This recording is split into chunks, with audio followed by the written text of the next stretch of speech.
আসসালামু আলাইকুম দর্শক, শুভেচ্ছা নিন লন্ডন থেকে। স্বাগত জানাচ্ছি কাজী হেমায়েতুদ্দিন মিশন। সাম্প্রতিক বাংলাদেশে ঘটে যাওয়া নানা বিষয় নিয়ে আমাদের সঙ্গে আছেন। নমস্কার, আমি তরুণ ঘোষ। গতকাল পোস্টে আমি দিয়েছিলাম যে কালকে সমস্ত বড় সেভেন সিস্টারে সমস্ত সৈন্য সমাবেশ শুরু হয়ে গেছে। এখন আমাদের পূর্বতন সরকার, রাজ্য সরকার, মমতা বন্দ্যোপাধ্যায়, তিনি সমস্ত কিছু খোলা দ্বার করে রেখে দিয়েছেন। এসো এসো এসো, মুক্ত বাতাস এসো। এখন দেশের অখণ্ডতার প্রশ্ন এসে গেছে। তাকে বারবার বলা সত্ত্বেও তিনি জমি দেননি এবং তিনি কাঁটাতারের বেড়া বসাতে দেবেন না। তার এখানে ভোটের অঙ্ক ছিল। তো এখন সরকার পরিবর্তন হয়েছে। সরকার পরিবর্তন হওয়ার পর সরকার তো জমি দিয়েছে, সে আপনারা খবর পেয়েছেন। শুভেন্দু গতকাল রাতে দিল্লি চলে গিয়েছেন, অমিত শাহের সঙ্গে বৈঠক করেছেন। যাওয়ার আগে তিনি সেভেন সিস্টারের বর্ডার অঞ্চলের সমস্ত দায়িত্ব কেন্দ্রের হাতে তুলে দিয়েছেন, যেটা আমাদের পূর্বতন রাজ্য সরকার হাত দিতে দেয়নি। কারণ এখানে মায়ানমার থেকে আরম্ভ করে চীনও রয়েছে, আর বাংলাদেশ তো রয়েছেই। এখন পুরোটা যখন কেন্দ্রের হাতে চলে এসছে, ওই বর্ডার অঞ্চলগুলো কেন্দ্রশাসিত হয়ে গিয়েছে, তখন সৈন্য মোতায়েন করার আর কোনো সমস্যা নেই এবং পুরোটা কালকে রাত্রের মধ্যে ঘেরা হয়ে গিয়েছে। তো অনেকেই আমাকে দীর্ঘদিন ধরে লিখছেন যে ভারত কখনো বাংলাদেশ আক্রমণ করবে না, ভারতের সাহস নেই। আজকেও একজন লিখেছেন বেকার ভয় দেখাবেন না। একটা জিনিস শুনে রাখুন, ভারত যদি এই যুদ্ধটা করে তাহলে করবে শান্তি এবং অখণ্ডতার প্রশ্নে। শান্তি এবং অখণ্ডতার প্রশ্নে ভারতবর্ষ বিন্দু মাত্র আপোষ করে না, জিরো টলারেন্স। এবং এতদিন ধরে যাদের মাথার মধ্যে ঘুরছিল যে ভারতবর্ষ কোনোদিন আক্রমণ করবে না, ভারতবর্ষ যদি আক্রমণ করে তার কতগুলো কারণ আছে। শেখ হাসিনাকে ফেরানোর জন্য কিন্তু এই আক্রমণ নয়, আমি আগেই বলে দিচ্ছি। 71 সালে, আপনারা ইতিহাস তো অনেকে ভুলে গেছেন বা ভুলতে চান ইচ্ছা করে। আপনারা যখন মুক্তিযুদ্ধ হয়েছিল সে সময় ভারত অস্ত্র দিয়েছিল, প্রশিক্ষণ দিয়েছিল এবং ভারতীয় সৈন্য ঢুকে গিয়ে কাঁধে কাঁধ মিলিয়ে লড়াই করে আপনাদের স্বাধীনতা এনে দিয়েছিল। নইলে আপনারা স্বাধীনতা হয়তো পেতেন, আরো 10 বছর সময় লাগতো, বহু রক্তক্ষয় হতো। কারণ পাকিস্তানকে হারানো সেই সময় কিন্তু আপনাদের সাধ্যের মধ্যে ছিল না। সেই ইতিহাস আপনারা অনেকেই স্বীকার করেন, অনেকেই স্বীকার করেন না। স্বীকার করেন না এমন ম্যাক্সিমাম। যারা স্বীকার করেন না তারা হচ্ছে রাজাকার। সেই সময় পাকিস্তানি সেনাদের তো ধরে আনা হলো, কোমরে দড়ি বেঁধে ল্যাংটো করে ধরে আনা হলো, পেন্ডুলন খুলিয়ে, কিন্তু রাজাকাররা রয়ে গেছিল। এবারে যে যুদ্ধটা আর হবে না, যদি হয় সেটা হবে ওই রাজাকারদের বিরুদ্ধে, পুরো পরিষ্কার করে দেবে। আর ভারতবর্ষের রৌদ্র রূপ আপনারা দেখেননি। আপনাদের মিডিয়ায় কিছু গুলবাজ মিডিয়া ভুল তথ্য পরিবেশন করে দেখিয়েছে যে পাকিস্তান ভারতকে মেরে পাট করে দিয়েছে। আমরা কোথায় কোথায় মেরেছি, কি অবস্থা করেছি, নূরখান থেকে আরম্ভ করে আপনার চাকনালা, যে সমস্ত অঞ্চল ছিল এয়ারবেসগুলোকে ধ্বংস করে দিয়েছি। পাকিস্তানের মানে আকাশ মুক্ত সীমানা হয়ে গেছিল ভারতের জন্য, 3 দিনের জন্য মুক্ত আকাশ হয়ে গেছিল। বলা যায় যে কফি খেতে খেতে আমাদের পাইলটরা গিয়ে কাজকর্ম সেরে দিয়ে এসছে। আর বাংলাদেশ তো হচ্ছে ছোট একটা রাষ্ট্র, তার কোনো নেই সৈন্যবল, তার কোনো নেই অর্থবল। এখন একটা যুদ্ধ লড়তে গেলে যে পরিমাণ গোলা বারুদের সাপ্লাই এবং যে পরিমাণ সৈন্য লাগে, আপনারা বুকে হাত দিয়ে বলুন সেই পরিমাণ সৈন্য, সেই পরিমাণ গোলা বারুদ বাংলাদেশের স্টকে আছে কিনা। ভারত তো একের পর এক মারবে, আপনারা বড়জোর 24 ঘন্টা লড়বেন, 24 ঘন্টার পর কিন্তু গোলা বারুদ শেষ হয়ে যাবে। পাকিস্তানকে সাহায্য করার জন্য কিন্তু অনেকগুলো দেশ ছিল, আপনাদের সাহায্য করার জন্য একটাও দেশ নেই। এরপর যেটা হবে, আপনারা বাংলাদেশ যখনই রিয়াক্ট করবে এবং গোলা বারুদ চালাবে, স্ফুলিঙ্গ কিন্তু জ্বলছে। এই যে বর্ডার ফেন্সিং নিয়ে এই বিডিআর এবং বিএসএফ এর মধ্যে যে গোলাগুলি চলছে, এটা কিন্তু স্ফুলিঙ্গ। এই স্ফুলিঙ্গ কখন যে বারুদের স্তূপে আগুন লাগিয়ে দেবে সেটা কেউ বলতে পারে না। যে কোনো সময় যে কোনো কিছু হতে পারে, কারণ ভারতের ধৈর্যের বাঁধ একদম শেষ সীমায় চলে এসছে। এই বদমাইশি দেখতে দেখতে একদম শেষ সীমায় চলে এসছে। আর ভারত আমার মনে হয় না খুব বেশি অপেক্ষা করবে। এবার এই যে সৈন্য মোতায়েন হলো না, একদিকে মায়ানমারকে রক্ষা করা, মানে গার্ড করা, আর সরবে না, আর সরবে না। আর হচ্ছে কি আপনার বাংলাদেশ এবং চীন, ডোকলাম যে আমাদের এটা ছিল, আর ডেমচুক বলে একটা জায়গা আছে যেখানে নেপাল, ভারত, চীন এই তিনটে সংযোগ স্থান হচ্ছে ওই ডেমচুক। ওই ডেমচুকেও গতকালকে রাত্রিবেলা হেলিকপ্টার করে সমস্ত সৈন্য নামানো হয়েছে, যাতে চীন ওখান থেকে না কোনো রকম মানে অ্যাকশন নিতে পারে। কারণ চীন এমনিতে কিছু করছে না এখন, কিন্তু চীনকে ভারত ভরসা করে না। তোমার সঙ্গে কথা হচ্ছে, সব হচ্ছে, কূটনৈতিক কথাবার্তা হচ্ছে, ব্যাকডোর চ্যানেলেও কথাবার্তা হচ্ছে, তোমার জন্য মার্কেট খুলে দেবো, হ্যান ত্যান, এই সমস্ত হচ্ছে। এগুলো হচ্ছে কূটনৈতিক পর্যায়ে হচ্ছে। কিন্তু চীনকে বিশ্বাস করা আর সাপকে বিশ্বাস করা কিন্তু দুটোই এক। ফলে চীনকে ভারত সবসময় নজরে নজরে রাখে। এই কারণে ওই ডেমচুকে প্রচুর সৈন্য মোতায়েন হয়েছে, প্রচুর সৈন্য মোতায়েন হয়েছে। এছাড়া বাংলাদেশের ভেতরে এখন একটা যুদ্ধ ভাব, কিন্তু আসল যুদ্ধ যখন হবে তখন কিন্তু কেউ থাকবে না, কাউকে পাওয়া যাবে না।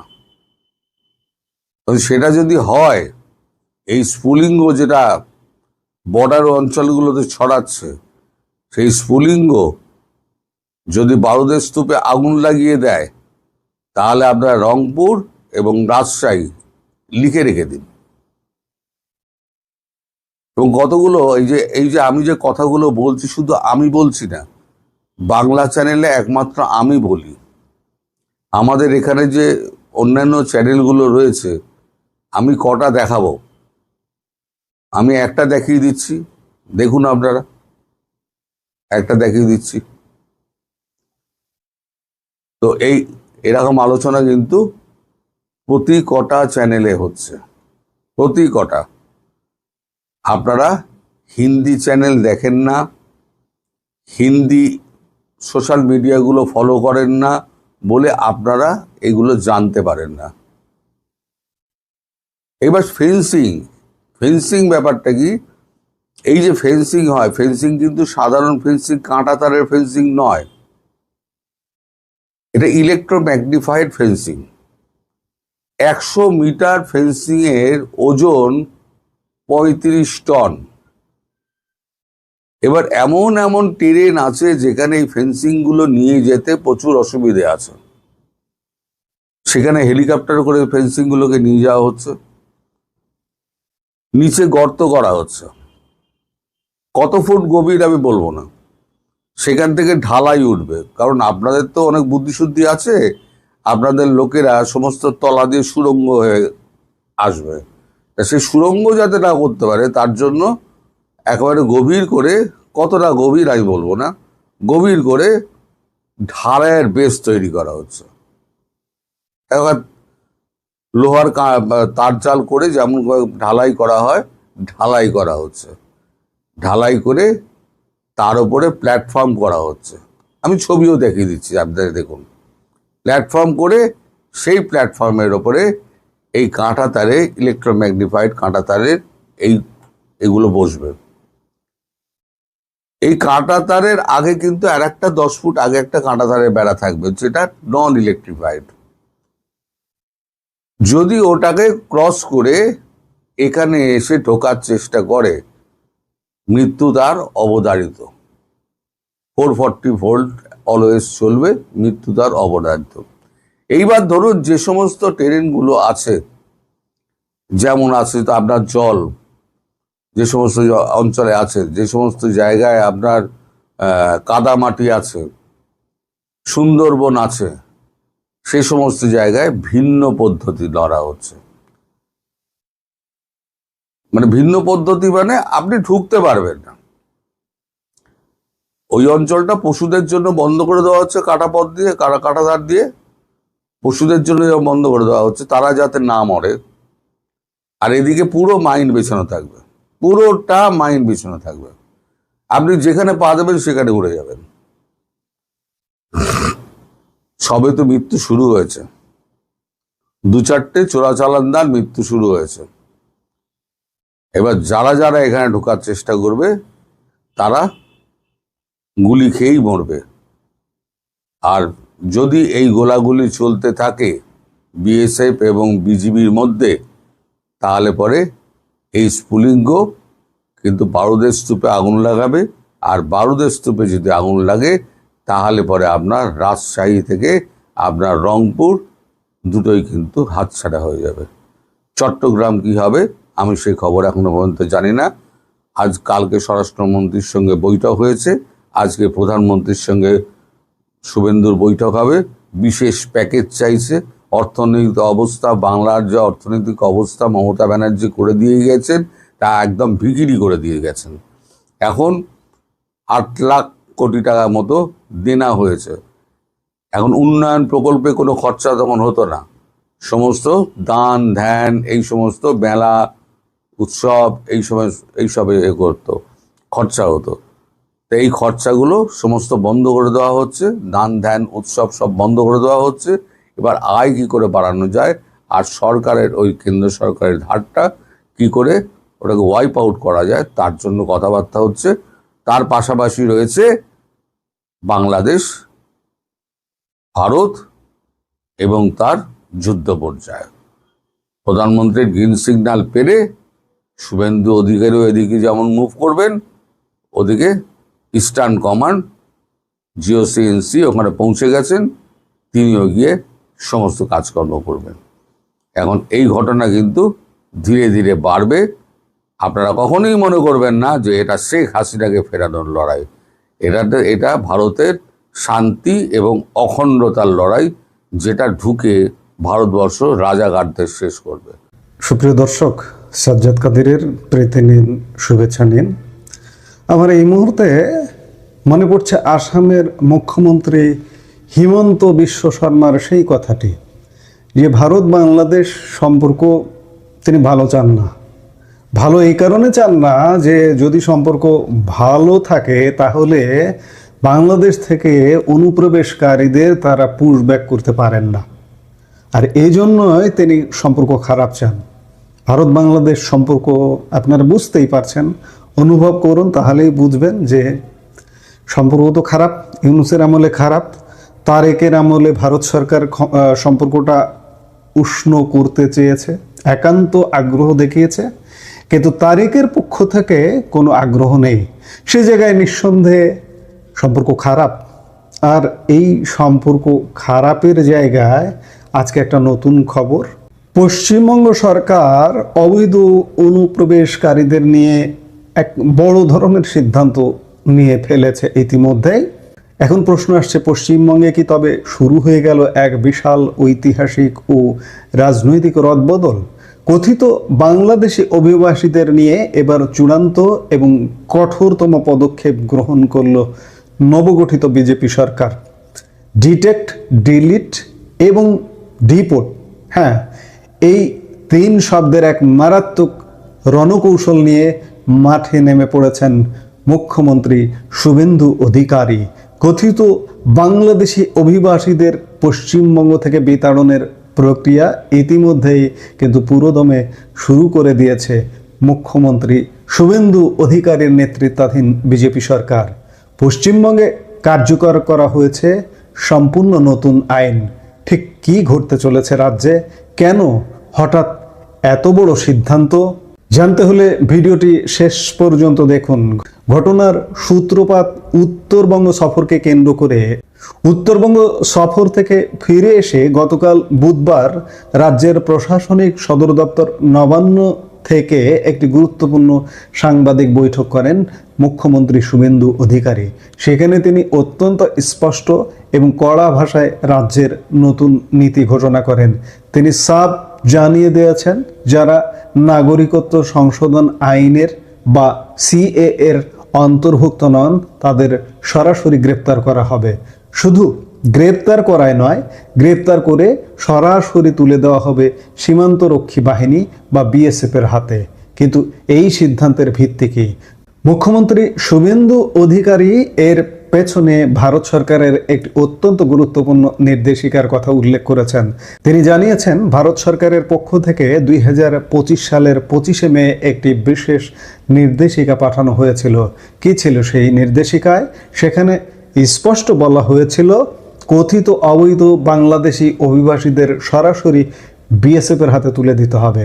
শুভেন্দু অধিকারী পূর্বতন সরকারকে নিশানা করে বলেন, আমাদের আগের সরকার একদিকে শরণার্থীদের সিএএ বা সুরক্ষা দেওয়ার বিরোধিতা করেছে, আর অন্যদিকে এই অত্যন্ত গুরুত্বপূর্ণ আইনকে রাজ্যের কাজে লাগায়নি। রাজ্যে প্রথমবার ক্ষমতায় এসেই কিন্তু বিজেপি সরকার ওই আইন পুরোপুরি কার্যকর করলো। শুভেন্দু অধিকারী মসনদে বসার 10 দিনের মধ্যেই বলা যায় এই আইন কার্যকর করার নির্দেশ দিয়েছে। অনেকের মনেই প্রশ্ন জাগতে পারে, তাহলে কারা আইনি সুরক্ষা পাবেন আর কারা পাবেন না? এই বিষয়টিও সাংবাদিক বৈঠকে অত্যন্ত সহজভাবে ব্যাখ্যা করে বলেছেন মুখ্যমন্ত্রী শুভেন্দু অধিকারী। তিনি ব্যাখ্যা করে বলেন, 2024 সালের 31শে ডিসেম্বর পর্যন্ত যারা পশ্চিমবঙ্গে এসেছেন তাদের পুলিশ কোনো হেনস্থা করতে পারবে না বা আটক করতে পারবে না। অর্থাৎ এই নির্দিষ্ট সময় সীমার মধ্যে আসা শরণার্থীরা আইনি সুরক্ষা পাচ্ছেন। সময়টা খেয়াল করুন, তারিখটা খেয়াল করুন, 2024 সালের 31শে ডিসেম্বর। এখানে কি বাংলাদেশি রাজনৈতিক হানাহানির একটা প্রেক্ষাপট আছে, যোগ আছে? 2024-এর 5 অগাস্ট কিন্তু বাংলাদেশে একটা ষড়যন্ত্রমূলকভাবে ক্ষমতার পরিবর্তন হয়, পট পরিবর্তন হয়, আওয়ামী লীগ সরকারের পতন হয়।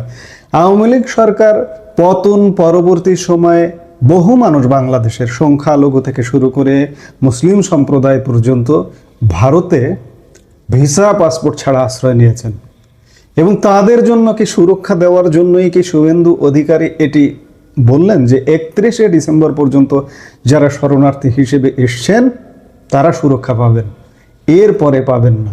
হয়তো এমনটা থাকতে পারে। তবে এই 24-এর 31শে ডিসেম্বরের পরে পশ্চিমবঙ্গে যাওয়াদের নিয়েই কি কড়াকড়িটা শুরু হচ্ছে? শুভেন্দু অধিকারী স্পষ্ট করে দিয়েছেন, যারা এই সিএ এর অন্তর্ভুক্ত নন তারা সম্পূর্ণ অবৈধ অভিবাসী, আর এই অবৈধ অভিবাসীদের ক্ষেত্রে রাজ্য প্রশাসনের অবস্থান হবে 0 টলারেন্স। তাদের সরাসরি রাজ্য পুলিশ গ্রেপ্তার করবে এবং বিএসএফ এর হাতে তুলে দেবে। এর পরের প্রক্রিয়াটি আরও বড়। বিএসএফ এর হাতে তুলে দেওয়ার পর বাংলাদেশের সীমান্ত রক্ষী বাহিনী বিজেপির সঙ্গে কথা বলে তাদের দেশ থেকে বিতাড়নের ব্যবস্থা করা হবে। আর এই পুরো প্রক্রিয়াটিকে মুখ্যমন্ত্রী 3টি শব্দে প্রকাশ করেছেন: ডিটেক্ট, ডিলিট এবং ডিপোর্ট। অর্থাৎ প্রথমে চিহ্নিতকরণ, তারপর তালিকা থেকে বাদ দেওয়া এবং সবশেষে নিজ দেশে ফেরত পাঠানো। দেশের স্বার্থে এবং রাজ্যের স্বার্থে সীমান্ত সংলগ্ন সমস্ত থানায় এই আইন অবিলম্বে কার্যকর করা হলো। আর এই বিশাল দায়িত্ব সুচারুভাবে পালন করতে রাজ্য পুলিশের ডিজি এবং মুখ্য সচিবকে প্রয়োজনীয় নির্দেশ অলরেডি দিয়ে দিয়েছেন মুখ্যমন্ত্রী। এই অভিযানের পেছনে রয়েছে এক বড়সড় কৌশলগত প্রস্তুতি। গতকাল বুধবার উত্তরবঙ্গ সফরে গিয়ে মুখ্যমন্ত্রী শুভেন্দু অধিকারী স্বয়ং বিএসএফ কর্মকর্তাদের সঙ্গে একটি উচ্চ পর্যায়ের বৈঠক করেন। আর এই দিনই এক ঐতিহাসিক পদক্ষেপ গ্রহণ করে বিএসএফের হাতে রাজ্যের 27 কিলোমিটার জমি তুলে দিয়েছেন শুভেন্দু অধিকারী। জমি হস্তান্তরের বিষয়ে মুখ্যমন্ত্রী বলেছেন, বিএসএফের সঙ্গে সুদৃঢ় বন্ধন তৈরি করে আমরা রাজ্য এবং দেশকে সুরক্ষিত করব। তিনি আরও জানান যে রাজ্যে বিজেপির সরকার গঠিত হওয়ার পর মন্ত্রিসভার প্রথম বৈঠকেই বিএসএফের হাতে এই জমি হস্তান্তরের অনুমোদন দেওয়া হয়েছিল। এখানে উল্লেখ্য, সীমান্তের অরক্ষিত অঞ্চলে কাঁটাতারের বেড়া দেবার জন্য এই জমি হস্তান্তরের প্রয়োজন ছিল দীর্ঘদিনের, কিন্তু রাজনৈতিক টানাপোড়েনে এই জমি হস্তান্তর এতদিন আটকে রেখেছিল পূর্বতন তৃণমূল সরকার। বর্তমান সরকার ক্ষমতায় এসে সেই বাধা দূর করলো। মুখ্যমন্ত্রীর এই ঘোষণার পর কিন্তু রাজ্য প্রশাসন আর এক মুহূর্তও সময় নষ্ট করেনি। এদিকে রাজ্য জুড়ে অবৈধ বাংলাদেশি অভিবাসীদের খোঁজে ব্যাপক তল্লাশি অভিযান ইতিমধ্যেই শুরু হয়ে গেছে। রাজ্যের বিভিন্ন প্রান্তে পুলিশি তৎপরতা তুঙ্গে। অনেক জায়গা থেকে বাংলাদেশি সন্দেহ করে গ্রেপ্তার করা হচ্ছে অনেক অভিবাসীকে। শুধু কথিত অভিবাসীদেরই নয়, আইনের কোপ পড়ছে তাদের সহায়তাকারীদের ওপরও। এই সমস্ত অভিবাসীদের আশ্রয় দেবার অভিযোগে বাড়ির মালিকদেরও গ্রেপ্তার করা হচ্ছে। এই সাঁড়াশি অভিযানের ফলে স্বাভাবিকভাবেই এক মিশ্র ও জটিল পরিস্থিতির সৃষ্টি হয়েছে। বিশেষ করে সাধারণ সংখ্যালঘুদের মধ্যে এক তীব্র আতঙ্ক তৈরি হয়েছে। বিভিন্ন এলাকা থেকে অভিযোগ উঠছে যে আতঙ্কের কারণে অনেককেই বাড়ি ছেড়ে দেবার জন্য চাপ দেওয়া হচ্ছে। আইন প্রয়োগের এই ব্যাপক কড়াকড়িতে সীমান্ত জেলাগুলো থেকে শুরু করে কলকাতার আনাচে কানাচে এখন চরম উত্তেজনা। পশ্চিমবঙ্গের বুকে কথিত বাংলাদেশি অভিবাসীদের চিহ্নিত করে বিতরণের এই ডিটেক্ট, ডিলিট ও ডিপোর্ট নীতি আগামী দিনের রাজ্যের রাজনীতি এবং সমাজ ব্যবস্থায় কতটা প্রভাব ফেলে সেটাই এখন দেখার বিষয়। একদিকে দেশের ও রাজ্যের সুরক্ষার স্বার্থ, অন্যদিকে সাধারণ মানুষের আতঙ্ক। সব মিলিয়ে পরিস্থিতি অত্যন্ত সংবেদনশীল।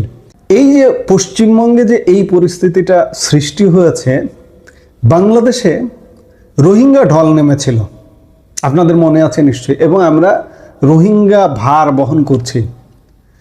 এবার পশ্চিমবঙ্গ থেকে বা ভারত থেকে অবৈধ অভিবাসী যারা ভারতে গিয়ে বসবাস করে, শ্রমিক মজুর কাজ করে, তারা কিন্তু তাদের একটা ঢল নামতে যাচ্ছে। এই সংখ্যাটি কত লক্ষ সেটি বড় প্রশ্ন।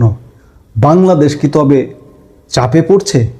এই পরিস্থিতি আসলে কোন দিকে নিয়ে যায় বাংলাদেশ ভারত সম্পর্ক, এবং বাংলাদেশ কি পরিমাণ চাপে পড়ে, কি ধরনের চাপে পড়ে, সেটি এখন দেখার বিষয়। বাংলাদেশ আসলে খুব ভয়ানক সংকটের মধ্যে দিয়ে চারিদিক দিয়ে, এবং সংকট ডেকে আনা হচ্ছে নানাভাবে। এই বর্তমান সংকটও ডেকে আনছে। আমি আবারও আলাপটা শেষ করতে চাই যে হিমন্ত বিশ্ব শর্মার কথা দিয়ে। বাংলাদেশ ভারত সম্পর্ক ভালো থাকা উচিত। তাহলে এই যে লাখ লাখ মানুষ, আমার ছোট্ট দেশ, বহু জনসংখ্যা, এই ছোট্ট দেশে কাজ করে হয় না, পেটে ভাত জোগে না, যার কারণে ভারতে গিয়ে তারা কাজ করে। যদিও অবৈধভাবে যাওয়াটাকে সমর্থন করি না, কিন্তু কিছু একটা আছে না যে সহনীয় ব্যাপার, যে দেখছি কিন্তু দেখছি না। হিমন্ত বিশ্ব শর্মা কিন্তু সেটাই বলতে চেয়েছিলেন যে আমাদের সম্পর্ক ভালো, কিন্তু আসছে তারা, আমরা দেখছি না। কিন্তু সম্পর্ক তোমরা খারাপ করবা, আমরা যেটা দেখছি না তখন থেকে দেখা শুরু করবো। অর্থাৎ ভারত এখন দেখা শুরু করেছে, পশ্চিমবঙ্গ দেখা শুরু করেছে, আসাম তো আরও কড়া, সমানে বাংলাদেশে ফেরত পাঠাবে। এতে করে বাংলাদেশের সমাজ ব্যবস্থা আরও জটিল থেকে জটিলতর হয়ে উঠবে, যে তাতে কোনো সন্দেহ নাই। এখন দেখার বিষয় যে সামনে কি ঘটতে যাচ্ছে।